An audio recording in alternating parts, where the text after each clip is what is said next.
అందరికీ నమస్కారం అండి. హిందూ బంధువులందరికీ కూడా, ముఖ్యంగా మహిళలందరికీ కూడా శ్రావణ శుక్రవారం మహాలక్ష్మి పూజ శుభాకాంక్షలు తెలుపుకుంటూ అందరూ కూడా మహాలక్ష్మి పూజ చేసుకొని సుఖ సంతోషాలతో ఆనందంగా ఉంటారని చెప్పి భావిస్తూ ఈ వీడియో చేస్తూ ఉన్నాం.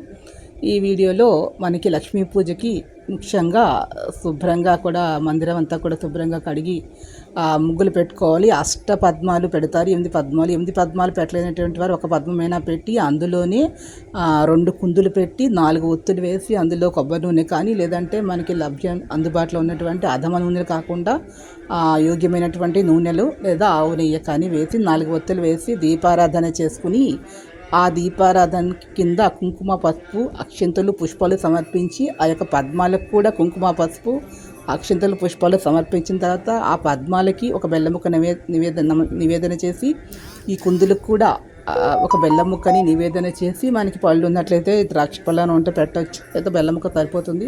నివేదన చేసిన తర్వాత పూజని ప్రారంభించాలి. కలశంలో నీళ్లు తీసుకుని ఆ నీళ్ళు అనేవి అమ్మవారి మీద జల్లడానికి మాత్రం వాడాలి. ఆచమనం చేసుకోవడం కోసం విడిగా ఒక గ్లాస్ పెట్టుకుని అందులో ఒక ఆకు కానీ ఒక ఉద్ధరణి కానీ ఒక స్పూన్ కానీ పెట్టుకోవాలి. తర్వాత అమ్మవారికి మొదటిగా షోడశోపచార పూజ చేయాలి. అమ్మవారి యొక్క విగ్రహాన్ని కానీ చిత్రపటాన్ని కానీ పెట్టుకోవచ్చు. కలశం అనేది అవసరం లేదు. కలశం పెట్టినట్లయితే శనగపప్పుతోటి బూరెలు కానీ బొబ్బట్లు కానీ శనగ వేసినటువంటి తీపి పదార్థాన్ని నివేదన చేయవలసినటువంటి అవసరం ఉంటుంది. కాబట్టి అవసరం లేదు. మామూలుగా తీపి పదార్థాన్ని కానీ పాలు పళ్ళు బెల్లం ముక్క పట్టిక బెల్లం లాంటివి సమర్పించవచ్చు. ద్రాక్ష పళ్ళు కానీ ద్రాక్ష పళ్ళు ఇవన్నీ కూడా అందుబాటులో ఉంటే పళ్ళు నైవేద్యం పెట్టేటప్పుడు ఇలా ఒలిచి నైవేద్యం పెట్టాలి. అలాగే నైవేద్యం పెట్టినట్లుగా లెక్కలోకి రాదు. అదేవిధంగా ఒక అరిటాకు తీసుకుని అరిటాకులో ఉండిన పదార్థాలు మహానైవేద్యం పెట్టేవాళ్ళు ఉండిన పదార్థాలన్నీ పెట్టచ్చు.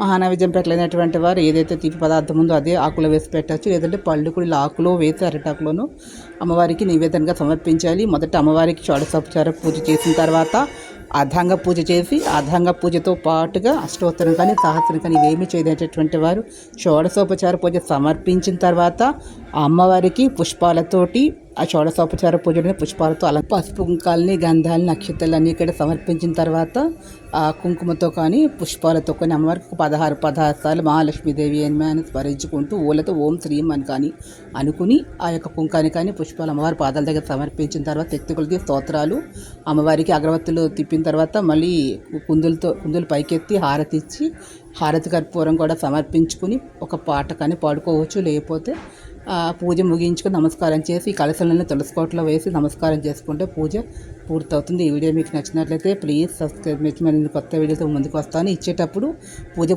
అమ్మవారికి తాంబూలాన్ని సమర్పించడం మర్చిపోవద్దు. తాంబూలాన్ని సమర్పించండి. ఇంట్లో ఉన్న గడపకి కుంకుమ పెట్టి ఒక తాంబూలాన్ని గడప మీద పెట్టి ఆ గడపకు ఒకటి సమర్పించండి, ఒకటి తులసి మాతకి సమర్పించండి. ఈ వీడియో మీకు నచ్చినట్లయితే ప్లీజ్ సబ్స్క్రైబ్ చేయాలని. Thank you to